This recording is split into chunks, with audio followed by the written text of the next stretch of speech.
Sir, Bihar की आधी आबादी अभी पानी में डूबी हुई है और हमारे बिहार के सबसे यशस्वी पूर्व उप मुख्यमंत्री कहे जाने वाले तेजस्वी जी विदेश का दौरा कर रहे हैं। आपकी क्या प्रतिक्रिया है? देखिए, नवरात्रा चल रही है। नवरात्रा के शुभ अवसर पर हम पूरे पातेपुर विधानसभा सहित पूरे देश के सनातन धर्मी और सबों को बधाई देते हैं।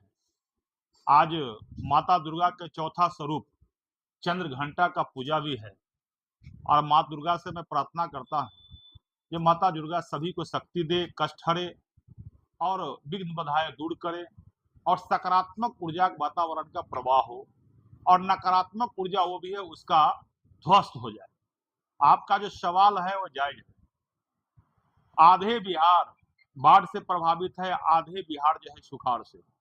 और वैसे परिस्थिति में नेता प्रतिपक्ष तेजस्वी यादव जी को बिहार में नहीं रहना और बिहार का चिंता नहीं करना, या एक है जो प्रतिपक्ष का जो नेता होता है वो संवैधानिक पद होता है और संवैधानिक पद पर जो रहता है व्यक्ति वो आम जनता के हित की रक्षा करता है। और जिस व्यक्ति को यह चिंता नहीं हो कि बिहार में क्या हो रहा है, बाढ़ से कोई मतलब नहीं है, आम जनता त्रस्त है, उससे उनको कोई मतलब नहीं है, उसके दुख दर्द से कोई मतलब नहीं है। केवल फेसबुक और ट्विटर के माध्यम से शुभकामना देना, बधाई देना और विषय को उठाना और सरकार पर केवल अंगुली उठाना और अपने दायित्व को भूल जाना कि हम नेता प्रतिपक्ष हैं और आम जनता को हित की आवाज मजबूती से उठाना चाहिए। वैसे नेता के प्रति दुर्भाग्य है इस बिहार को कि बिहार को वैसे नेता प्रतिपक्ष मिले हैं जो विदेशों में जाकर के जब जब संकट इस राज्य पर आती है तो सीधा विदेश भाग जाते हैं। वो तो राहुल गांधी वाला स्टाइल में चल रही है। राहुल गांधी जी जब जब संकट इस देश के अंदर आता है तो विदेश में जाकर के वहीं से देश की मिट्टी को बदनामी करते हैं, भारत माता को जय के जगह पर भारत माता को शिकायत करते हैं। वही हाल नेता प्रतिपक्ष तेजस्वी यादव जी का है। जब पूरा बिहार बाढ़ के त्रासदी से झूल रही है वैसे परिस्थिति में उनको थोड़ा सा भी पद की गरिमा होती और आम जनता के प्रति उनका दायित्व अगर ईमानदारी पूर्वक होता तो विदेश में ऐश लेने की अपेक्षा वह सीधा सा बिहार के किसी गांव में या अपने राघोपुर विधानसभा, वैशाली जिला में जो राघोपुर विधानसभा आपने कहा है, आज बिहार में सबसे डूबा हुआ क्षेत्र है। लेकिन दुर्भाग्य इस राघोपुर का जो वहां भी नेता प्रतिपक्ष यहां से चुनाव जीत कर आते हैं, उनके पिताजी, उनके माताजी स्वयं लगातार कई पुस्तक राघोपुर विधानसभा गिरवी पड़ा हुआ है, वहां भी सूझने नहीं आए, उसका भी हालचाल नहीं जाने आए। और बिहार में, बिहार का तुमको कोई चिंता नहीं है।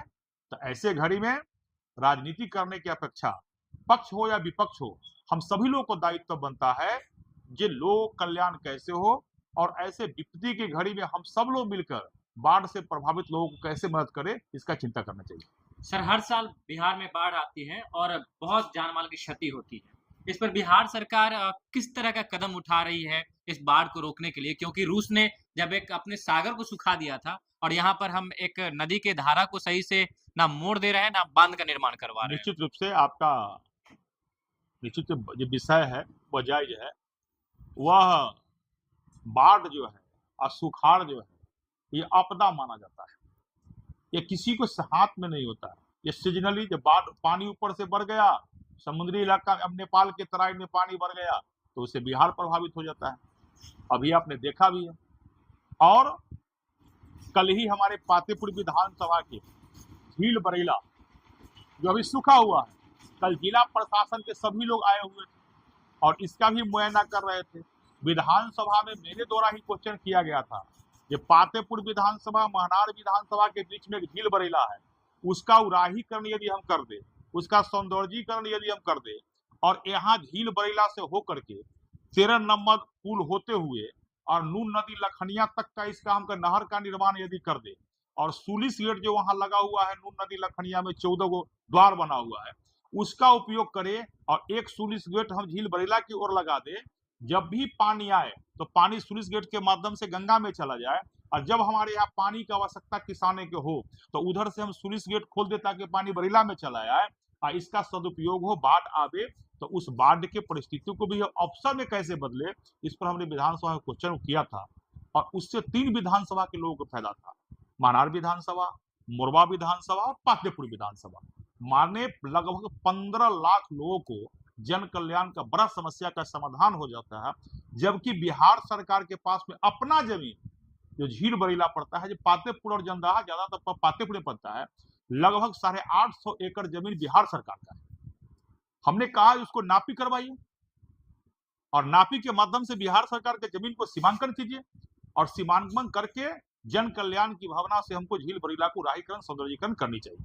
तो एक बड़ा मुद्दा है, तो ये बाढ़ से जुड़ा हुआ है। मेरा कहने का मतलब है कि किसी परिस्थिति आ जाए, बाढ़ का त्रासदी आ जाए, तब हम तैयारी में रहे। अगर उससे पहले हम तैयारी कर लेते हैं तो किसी ही परिस्थिति को हम समस्या का समाधान करने में हम सक्षम होंगे।